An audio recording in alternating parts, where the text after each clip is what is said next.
देखिए मेरे पत्रकार साथियों, सच्चाई आप भी जानते हो।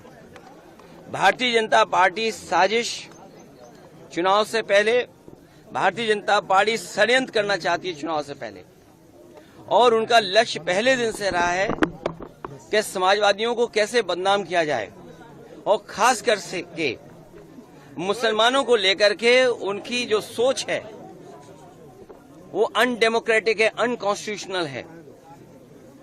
ये सोचिए एक मुख्यमंत्री योगी,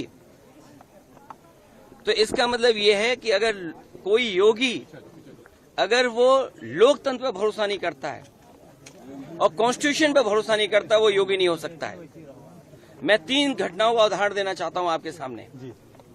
पहली घटना हाथरस, जिसमें एक साधु संत के कार्यक्रम के लिए परमिशन के लिए भारतीय जनता पार्टी के विधायक और नेताओं ने लिखा था, लेकिन जो प्रशासन को काम करना चाहिए था, जिस जिम्मेदारी से सुरक्षा और उन चीजों का इंतजाम करना था, वो नहीं किया, जिसका परिणाम ये हुआ कि बड़ी संख्या में लोगों की जान चली गई।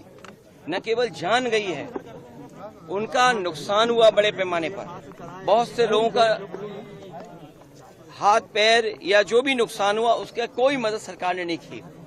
दूसरा, आपने देखा होगा गोमती नगर में, और जब मुख्यमंत्री ने सदन में ये कहा, सूची तो हालांकि बहुत लंबी थी, इसमें पुलिस का दोष कम है, पुलिस तो पूरी सूची दी थी, लेकिन भारतीय जनता पार्टी के जो मुख्यमंत्री और सरकार है वो ये चाहती है कि पुलिस भी भारतीय जनता पार्टी की कार्यकर्ता बन जाए। ये जो नए तरह का काम हो रहा है कि पुलिस को भी ये भारतीय जनता पार्टी का कार्यकर्ता बना रहे हैं। जब पुलिस ने सूची दी सब नामों की, तो आखिरकार मुख्यमंत्री जी ने केवल यादव और मुस्लिम का नाम क्यों पढ़ा? और सच्चाई पुलिस भी जानती है कि जिसमें कि यादव का जिसका नाम लिया है, सुनने में आ रहा है कि वो फुटिंग में नहीं था, जो कैमरे की जो तस्वीर है उसमें नहीं है, वो कैमरे में नहीं था, क्योंकि वो चाय पीने गया था और पुलिस को यादव मिल गया, इसलिए उसको जेल भेज दिया। मैं आपके सामने कहना चाहता हूं, ऐसे लोग जो कानून का उल्लंघन कर रहे हैं और भारतीय जनता पार्टी का कार्यकर्ता बनकर के काम कर रहे हैं, जब कभी भी सरकार आएगी ऐसे अधिकारियों के खिलाफ भी कार्रवाई होगी। और तीसरा उदाहरण, अभी रुक जाइए, तीसरा उदाहरण अयोध्या का, जिसमें कोई पॉलिटिकल पार्टी, अगर समाजवादी पार्टी ये बात कहती है कि डीएनए टेस्ट होना चाहिए, कैसे मुख्यमंत्री हैं ये, इन्हें कौन राय दे रहा है? ये कानून किसका संशोधित है? ये इन्हीं का संशोधित कानून है 2023 का, जिसमें ये कहा गया है कि डीएनए टेस्ट होना चाहिए अगर 7 साल से ज्यादा किसी की सजा का कोई प्रावधान है तो क्या गलत मांगा? और उनके परिवार के लोग कह रहे हैं, और वहां भी पुलिस सच्चाई जानती है, हमारे पत्रकार साथी भी जानते हैं सच्चाई। वहां की पुलिस जब बीजेपी के इशारे पर और वो सच्चाई से अगर काम करना चाहते तो उन्होंने क्या किया? उन अधिकारियों के खिलाफ कार्रवाई कर दी। तमाम अधिकारी ऐसे हैं जो कह रहे हैं कि हमें तो नौकरी बचानी है, हम क्या करें?